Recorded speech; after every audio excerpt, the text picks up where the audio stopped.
Maharashtra news सदैव आपल्यासोबत। बातमी आहे गडचिरोलीहून।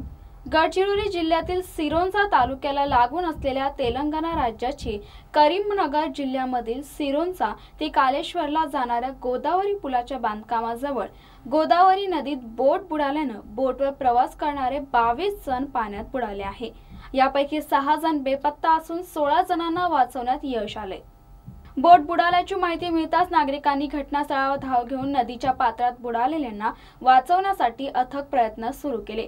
गोदावरी नदी पात्रात बोट बुडाल्याने 6 जण बेपत्ता असल्याची माहिती मिळताच महाराष्ट्र पोलीस आणि तेलंगणा पोलीस त्यांना शोधण्यासाठी शर्थीचे प्रयत्न सुरू केलेत। सदर प्रवासी हे तेलंगणातील रहिवासी असल्याने तेलंगणा राज्यातील करीमनगर पोलीसही घटनास्थळी गाठून बेपत्ता इसमांचा शोध घेत आहे।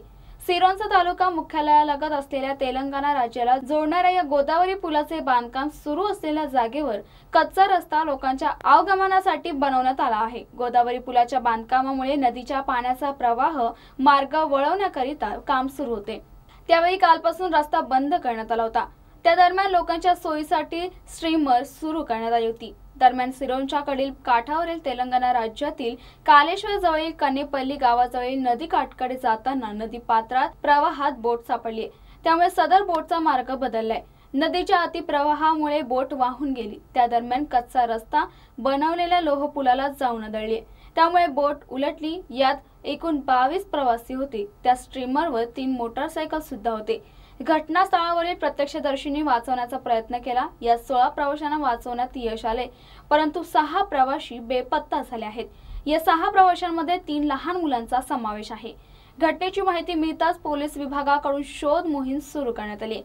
उपविभागीय पोलीस अधिकारी शिवाजी पवार यांच्या नेतृत्वात प्रभारी अधिकारी दिलीप लुकडेसह अन्य पोलीस कर्मचारी बेपत्ता झाल्यांचा शोध घेत आहे। घटनेची माहिती मिळताच सिरोंचा येथील शेकडो नागरिकांनी घटनास्थळी धाव घेऊन वाचवण्याचा प्रयत्न केला।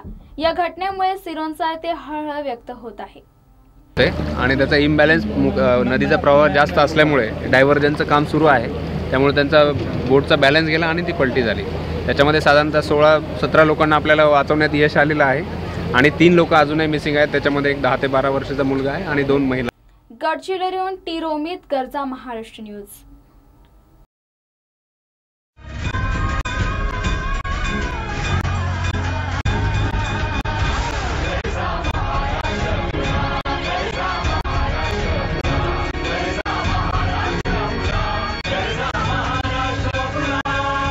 गरजा महाराष्ट्र न्यूज सदैव